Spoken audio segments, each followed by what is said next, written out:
परित्राणकर्ता प्रभु जीशु ख्रीष्ट नाम भिडियो माध्यम द्वारा परमेश्वर वाक्य शुणुवा समस्त मोर ख्रीष्टरे भाई और भौणी मानक हृदय सहित प्रेज द लॉर्ड ज्ञापन करे। Praise the Lord. आसंतु आमे आज चिंता करिबा आजिर ए दिन को कहीं शुभ शुक्रवार बा गुड फ्राइडे बोली कहा जाए। ता पूर्व आपण माने एही गीतटी को सुनंतु, तापर आमने एही विषय नहीं चर्चा करिबा। अंतर झुरुची म गलगथार प्रेम पाई, हृदय जलुची म क्रुसे भरा स्नेह पाई।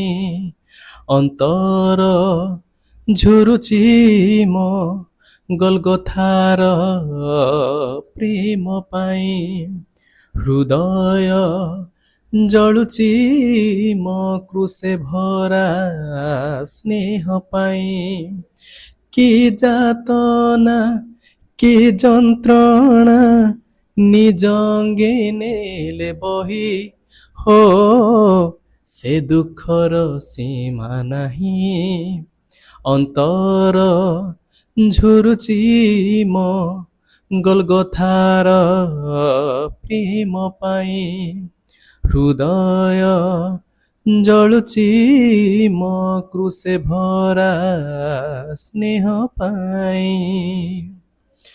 बंधु बोले प्रेम करे जीवन दिए किए का पाई, निरल से प्रेमर छवि आंकी देले से मो पाई। हो बंधु बोले प्रेम करे जीवन दिए किए का पाई, विरल से प्रेमर छवि आंकी देले से मो पाई। मो पापर ज्वाला कंटक साजिला, बही गला रक्त नई, हो मो पापर क्षमा पाई।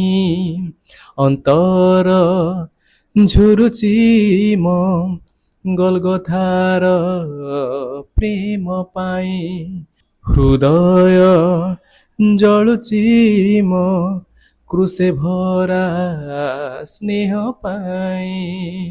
क्रुस परे कही गले क्षमामयंकर क्षमा बाणी, प्रेमरे से किणिले मते आपणार प्राण दे। हो क्रुस परे कही गले क्षमामयंकर क्षमा बाणी, प्रेमरे से किणिले मते आपणार प्राण दे। से प्रेम पातित बुकुरु रकत बहिथिला मरि पाई, हो बनिबाकु भाषा नहीं। अंतर झुरुची म गलगथार प्रेम पाई, हृदय जलुची म क्रुसे भरा स्नेह पाई। आ आ आ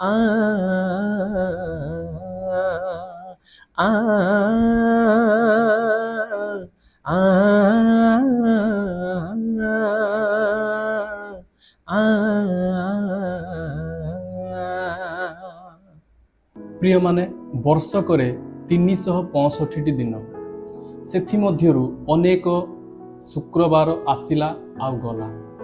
सेही शुक्रवार को आम्भे माने शुभ शुक्रवार रूपे बा गुड फ्राइडे रूपे आमे पालन करिनु, किंतु आजिर एही शुक्रवार टिकु आम्भे माने काहेकि गुड फ्राइडे बा शुभ शुक्रवार रूपे पालन करू। 2000 वर्ष पूर्वे आज परी दिन रे आम्भमानंकर प्रभु जीशु ख्रीष्ट कालवरी क्रूस उपरे आम्भमानंकर पाप निमंते समग्र जगतर पाप निमंते कालवरी क्रूस रे निजर जीवन को से बलिदान स्वरूप उत्सर्ग करथिले। सेथिपई प्रभु जीशु ख्रीष्टंकर सही क्रूस्य बलिदान को स्मरण करने उद्देश्य रे आजिर एही दिनटी को शुभ शुक्रवार रूपे आम माने पालन करिथाउ। आम्भे माने एई जगत रे बसवास करुथिबा समय रे केबे ना केबे आम्भमानंकर निजर आत्मीय परिजन को आम्भे माने हराइछु, अर्थात से माने आम्भमानंकु छाड़ी परलोक को चली जाइछन्ति। किंतु जेउ दिन से माने आम्भमानंकु छाड़ी परलोक को गमन कले सही दिनटी को आमे केबे मध्य शुभर दिन बोली कहि न थाउ। किंतु प्रभु जीशु ख्रीष्ट मृत्यु भोग करिबा दिनटी को आम्भे माने काहीकि शुभ दिन बा शुभ शुक्रवार बोली कहू। या पछरे अनेक कारण रही अछि, किंतु मु आपण माननकु केतोटी कारण वाक्य माध्यम रे उपस्थापन करिबा पय चाहे। प्रथम, प्रभु जीशु ख्रीष्टंक क्रूस्य मृत्यु द्वारा आम्भमानंक संपर्क परमेश्वरंक सहित पुनः स्थापित हैला, जहा कि अनेक वर्ष पूर्व रे भांगी जाइथिला से संपर्क पुनः स्थापित हैला। एई विषय को बुझिबा निमंते आम्भमानंकु टिके पछकु जिबाकु पड़िबो बा पछ कथा मने पकेबाकु पड़िबो। परमेश्वर प्रथम मनुष्य आदमंकु से अपना सदृश्य रे एवं अपना प्रतिमूर्ति रे निर्माण करी से एदन उद्यान रे रखिथिले।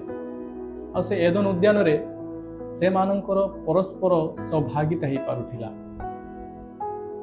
किंतु सही मनुष्य परमेश्वरंकर विरुद्ध रे पाप करिबा हेतु परमेश्वर सही एदन उद्यान रु ताहांकु विताड़ित कले। आ सही परि आ सौभागिता ही पारला नाही। आम्भमानंकर ओ परमेश्वरंकर जेउ संपर्क थिला ताहा पाप हेतु बिगिड़ी गला। परमेश्वरंकर तो इच्छा थिला कि आममानंक सहित सुसंपर्क स्थापन करिबा पाए, किंतु पाप हेतु ताहा संभव होई पारि नथिला, जेहेतु परमेश्वर पवित्र अटंती। सेतिपे पुरातन नियम रे से आपणार लोक मानंकु तांकर भाववादी मानंकु द्वारा से कथा होथिले। किंतु अनेक वर्ष धरी जो संपर्क आमानकर भांगी जाइथिला परमेश्वरंकर सहित ताहा प्रभु जीशु ख्रीष्टंकर क्रूस्य मृत्यु द्वारा ताहा पुनर्बार पुनः स्थापित हैला। या केते खुशीर विषय अटे। सेतिपे प्रभु जीशु ख्रीष्ट शेष निश्वास त्याग करिबा समय रे विच्छेद वस्त्र उपरु तळ पर्यंत चिरी दी खंड हैला। यह एथिर एक चिन्ह अटे जे वर्तमान समस्ते परमेश्वरंक सहित सौभागिता रखि पारिबे। केवल जाजक माने नुहे, केवल भाववादी माने नुहे, समस्ते परमेश्वरंक सहित कथावार्ता करि पारिबे। समस्ते परमेश्वरंक सहित अपना दुख सुख को बांटी पारिबे। द्वितीय, अनंत जीवन निमंते आम्भमानंकु एक रास्ता मिलिला। आदम हवा परमेश्वरंक विरुद्ध रे पाप करिबा द्वारा से माने केवल जे परमेश्वरंकर सहित जो संपर्क थिला ताहाकु से माने हराइले ताहा नुहे, ताहा सहित से माने अनंत जीवन को मध्य हराइथिले। कारण परमेश्वर आदमंकु किछि दिन बा किछि वर्ष पाइ नुहे, अनंत जीवन निमंते ताहांकु से निर्माण करिथिले। किंतु पाप सकाशु प्रथम मनुष्य आदम सही अनंत जीवन को से हराइथिले। किंतु प्रभु जीशु ख्रीष्ट क्रूस उपरे मृत्यु भोग करिबा द्वारा आम्भमानंकु अनंत जीवन बंचिबा निमंते एक रास्ता मिलिला। सेथिपाई माथ्यू लिखित मंगल सुसमाचार तहिर 27 अध्याय 52 पदरे जेतेबेले प्रभु जीशु ख्रीष्ट मृत्यु भोग कले, भूमिकंप हैला, अनेक साधु मानकर शरीर उत्थापित हैला बोली लेखा जाए।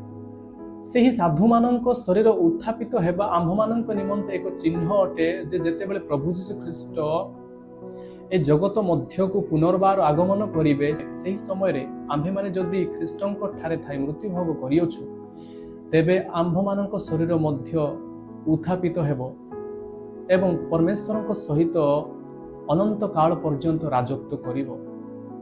तृतीय कलस्य तहिर 2 अध्याय 14 पद अनुसार विधि विधान रे आम्भमानंक विरुद्ध रे जे अभियोग पत्र थिला ताहा प्रभु जीशु ख्रीष्टंक क्रूस मृत्यु द्वारा लोप करागला। अर्थात पापर वेतन मृत्यु ए जो अभियोग पत्र थिला ताहा क्रूस मृत्यु द्वारा लोप करागला। वर्तमान आम्भे माने प्रभु जीशु ख्रीष्टंक द्वारा क्षमा करा जायछु, आम्भे माने आशीर्वाद प्राप्त होइछु। चतुर्थ कलस्य तहिर 2 अध्याय 15 पद अनुसार शैतान को अस्त्रहीन करागला। जो आम्भमानंकर शत्रु शैतान आम्भमानंक विरुद्ध रे सदा सर्वदा युद्ध करे सही शत्रु शैतान को प्रभु जीशु ख्रीष्ट क्रूस मृत्यु द्वारा अस्त्रहीन कले। पंचम शैतान पराजित करागला। कलस्य तहिर 2 अध्याय 15 पदर शेष भाग अनुसार प्रभु जीशु ख्रीष्टंक क्रूस मृत्यु द्वारा शैतान को पराजित करागला। से आदम एवं हवा को पापरे पकईकी से भाबिथिला मु जीति गली, जेहेतु मु मनुष्य को परमेश्वर अपना सादृश्य रे अपना प्रतिमूर्ति रे निर्माण करी ताहांको गौरव ताहांकर प्रशंसा करिबा निमंते ए जगत को कर्तृत्व करिबा निमंते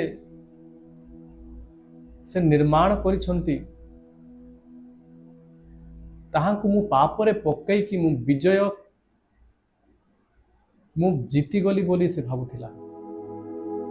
किंतु प्रभु जीशु ख्रीष्ट क्रूस रे मृत्यु भोग करिबा द्वारा शैतान संपूर्ण भावरे पराजित हैला। वर्तमान आम्भमानंकर जे शत्रु जे शैतान से एपरि आम्भमानंकर एक शत्रु जे कि प्रभु जीशु ख्रीष्टंक द्वारा पराजित होई अछि। एही समस्त कारण हेतु आम्भमानंकर प्रभु जीशु ख्रीष्ट क्रूस उपरे मृत्यु भोग करिथिबा दिनटी को आम्भे माने शुभर दिन बा शुभ शुक्रवार बोली कहिथाउ। तेबे प्रभु आम्भमानंको एही स्वल्प वाक्य द्वारा प्रत्येक को आशीर्वाद करंतु। आमेन।